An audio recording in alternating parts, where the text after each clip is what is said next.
Melanie. I'm Trista. I'm Denise. I'm Matt. And I'm Dave, and this is my demonstrative speech. Now, you're probably wondering why I'm dressed in these ratty clothes, and the reason is we're going to get a little dirty during this speech because I'm going to demonstrate how to change oil in a car. Now, some of you may not know this, but friction is a motor's worst enemy, and motor oil is the lubricant that's deposited within the motor to counteract that friction.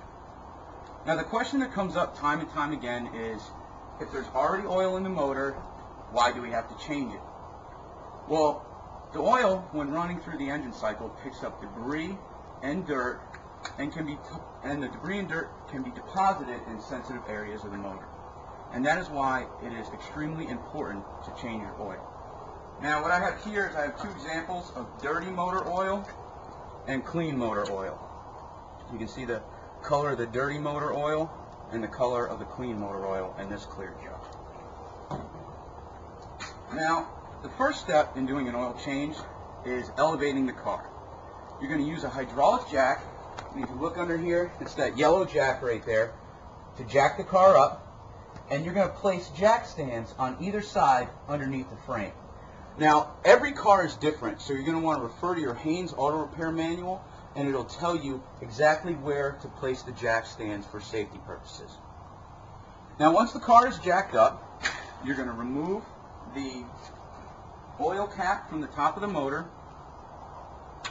and the drain plug from the oil pan underneath, which I've already done. Now, while the oil is draining, you're going to want to do an inspection of the undercarriage of the car, the actual tire tread on the tires. You're going to look for any power steering or brake fluid leaks anywhere in the car just to predict any potential future problems. Now, by the time you're done with this inspection, the oil should be completely drained and you're ready to put the drain plug back in, which I'm going to do now. Now, this is going to be a little hard to see because of the light, and I'm under the car, but there's a metal oil pan directly underneath the motor where you're going to screw the drain plug into and tighten it with the appropriate sized wrench. In this case, it's a 13mm metric. Now that the oil plug is in place, we're ready to move on to the oil filter. Now, on this car, I can't demonstrate exactly how to change the oil filter because of its placement on the back of the motor. Oil filters are normally screwed into the side of the motor, and they represent a tubular canister like this one right here. So you simply unscrew the oil filter, wipe off any debris around where the oil filter goes on the motor, and replace it with a new oil filter by screwing this back in. Only hand tighten it. If you tighten it too much or with a wrench, you'll risk stripping the threads. Now, another tip that I learned from the Auto Repair from Dummies manual is this small rubber O-ring on the oil filter tends to seize to the engine block. So what you want to do is you want to take fresh oil from your new oil container and rub it on this O-ring just to lubricate it so it doesn't seize and it'll come off easy for your next oil change.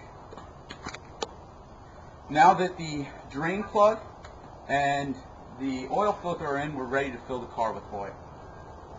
Now, make sure when you're choosing your oil, you pick the correct viscosity, and you can refer to your owner's manual for that. In this case, this Ford here is going to take 5W20, and there's a fill spot right at the top of the motor. And if you look closely, I don't know if you can see this, this is a 5-quart jug.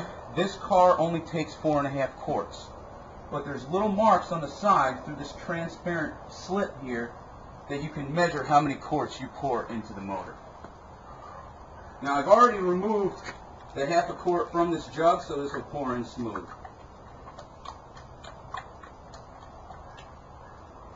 Okay. Now that the car is full of oil, the next thing you're going to do is you're going to go back to your jack. Go back underneath the car. There's a cross member right there.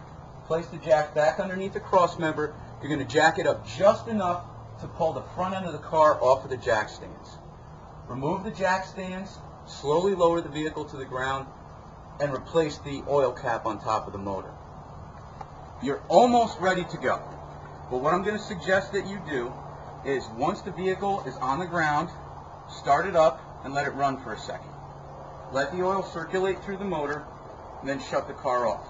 Wait another minute. Once the oil settles to the bottom of the motor, you're going to use the dipstick in the front end, which is usually labeled by a yellow color right here, to check the oil just to make sure it's filled to the top. Once everything checks out okay, you're ready to fire up and go.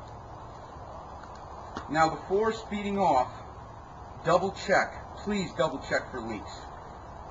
You want to look underneath where we put the drain plug back in and where we installed the oil filter. And remember, when you're done changing your oil, dispose of the dirty oil properly. Do not dump it down the sink. Don't dump it in some drainage basin. Take it to your local auto parts store and they'll properly dispose of it. In the long run, performing scheduled maintenance, such as the oil change we just did, will save you money. 4 oil changes a year at about every 3,000 miles is $30 a piece. Or you could put a new motor in your car every 2 years to the tune of $3,000 to $15,000. Now, following these simple instructions and changing your oil will increase the reliability and prolong the life of your vehicle. Thank you.